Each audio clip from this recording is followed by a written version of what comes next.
So actually ये जो moment of inertia होता है ये रोटेशनल मैकेनिक्स का कंसेप्ट है। और इवन तो द जो चैप्टर का नाम हमारा मोमेंट ऑफ इनर्शिया है, हम लोग actually area moment of inertia पढ़ते हैं। Okay, so area moment of inertia क्या है कि it is a geometrical property of an area which reflects how points are with respective to the axis. मतलब मान लो कि एक एक्सिस है और उसके अलावा कुछ पॉइंट्स हैं, तो जो पॉइंट्स है वो किस तरह डिस्ट्रीब्यूट किए गए हैं, तो इसको area moment of inertia concept है ये। तो अब इसका जो यूनिट है वो है metre raise to 4। And when we talk about a general moment of inertia जो रोटेशनल मैकेनिक्स में है, उसका यूनिट किलोग्राम मीटर स्क्वायर होता है। और उसमें एक्चुअली मास और स्क्वायर ऑफ द डिस्टेंस का कंसेप्ट आता है। This is related strictly only to the distances, there is no mass involve. So अब ये क्या है कि it is an important property in structural engineering. Like since you are diploma students and now you are in second year, आप लोग moss पढ़ रहे हो आप, तो ये आगे चल के आपको स्ट्रक्चरल इंजीनियरिंग में इसका बहुत यूज़ होने वाला है। क्योंकि उसमें जब हम लोग डिफ्लेक्शन ऑफ बीम वगैरह सब कैलकुलेट करेंगे तो वहाँ पे ये सब टर्मिनोलॉजीज आने वाले हैं। ठीक है, सो अगर इसका एक पिक्टोरियल रिप्रेजेंटेशन हम लोग देख लेते हैं कि ये एक डायग्राम दिखा है, एक certain amount of area D A, okay, it is at an distance of L from this axis. Okay, तो अब क्या होता है कि जो एक्चुअल इसका डेरिवेशन है एरिया मोमेंट ऑफ इनर्शिया का, तो इसमें होता है integration of L square D A. But आपको ये जो डेरिवेशन है इंटीग्रेशन करके निकालना वगैरह ये आपको नहीं करना है। Like compare to diploma level it is little bit higher level. तो यूजुअली हम लोग को डायरेक्टली फार्मूलाज दिए जाएंगे, डिराइव किए गए स्टैंडर्ड कंडीशंस है। तो for circular lamina, for rectangular lamina, for triangular lamina, and we will be using it for different sections. Okay, so अभी नेक्स्ट स्लाइड में हम लोग rectangular, hollow rectangular and circular lamina का जो बेसिक फार्मूलाज है for moment of inertia along the X X axis, Y Y axis, ये हम लोग देखने वाले हैं। तो ये 3 सेक्शंस है, रेक्टेंगल है, हॉलो रेक्टेंगुलर सेक्शन है और सर्कुलर सेक्शन है, जिसमें मोमेंट ऑफ इनर्शिया के अलग अलग फार्मूले दिए हैं along the axis and all. So I X X का फार्मूला है B D cube by 12, I Y Y का D B cube by 12, and like for Y Y axis के लिए। हॉलो रेक्टेंगुलर के लिए हम लोग क्या करेंगे, external width is B, external depth is D, and internal width is b1 and internal depth is d1।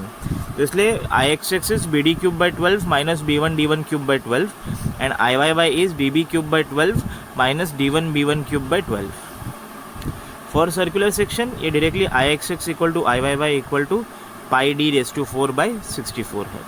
ठीक है, so the question is calculate the moment of inertia about x-x axis for a rectangular section having 200 mm width and 80 mm depth। Rectangular section दिया है जिसका width 200 mm है और 80 mm depth है। तो along the x-x axis हम लोग को मोमेंट ऑफ इनर्शिया निकालना है।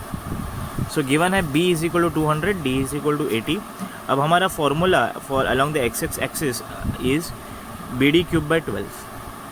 सो I X X B D cube by 12, B की जगह 200 डाला है, डी की जगह 80 डाला है अपॉन 12। तो value comes out to be 1024,000,000। तो इसको अगर हम लोग कन्वर्ट करेंगे तो ये हो जाएगा 1.024 into 10⁸ mm⁴।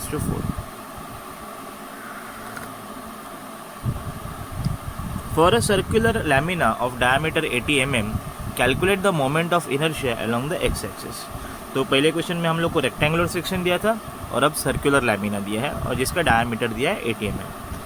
So d equal to 80 mm, formula है I X X equal to pi D raise to 4 by 64। तो खाली इसमें हम लोग को वैल्यू डालना है। सो d में अगर हम लोग डायमीटर डालेंगे 80, तो I X X equal to pi D raise to 4 by 64। तो d में 80 डालने के बाद pi into 80 raise to 4 by 64, the value comes out to be 2.010 into 10⁶ mm⁴। तो आप ये कैलकुलेटर पे वेरीफाई कर सकते हो जो मैंने वैल्यूज़ निकाला है।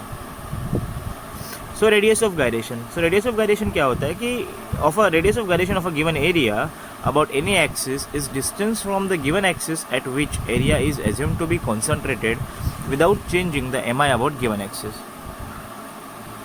अगर मान लो एक रैंडम बॉडी है, उसका हम लोग ने एक मोमेंट ऑफ इनर्शिया हम लोग ने कुछ कैलकुलेट किया है। नाउ हम लोग उसको एक यूनिफॉर्म कंसिडर करके एंटायर बॉडी का जो मोमेंट ऑफ इनर्शिया है इसको हम लोग एक पॉइंट पे कंसंट्रेट करेंगे, तो वो बॉडी के लिए उसका डिस्टेंस कितना रहेगा from the axis, that is a radius of gyration. So basically k is equal to square root of i upon a, where I equal to moment of inertia, a equal to cross sectional area and k equal to radius of gyration. इसका हम लोग pictorial representation देखेंगे। तो here you can see in the diagram 1 एक random body है, इसमें जितने सारे पार्टिकल्स है उन सब का डिस्टेंस अलग अलग रहेगा और इन सब का मोमेंट ऑफ इनर्शिया हम लोग कैलकुलेट करेंगे।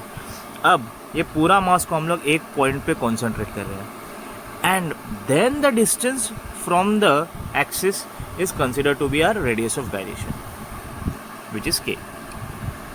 सो another question which appeared in a question paper, तो एक्चुअली इसमें रेडियस ऑफ गायरेशन का डेफिनेशन वगैरह भी पूछा था, तो हम लोग ने वो प्रीवियस स्लाइड में किया है, तो इसमें हम लोग न्यूमेरिकल देखेंगे। I guess this was for 4 marks. So for a circular lamina of diameter 500 mm calculate the radius of gyration. Circular lamina दिया है और डायमीटर दिया है। तो सोल्यूशन k इक्वल टू क्या है, square root of i upon a। तो square root of pi D raise to 4/64 ये तो मोमेंट ऑफ इनर्शिया का फॉर्मूला है, upon pi D square by 4 ये एरिया का फॉर्मूला है। तो हम लोग ने क्या किया कि ये जो पाई है कॉमन चीज़ ये हमने कट की।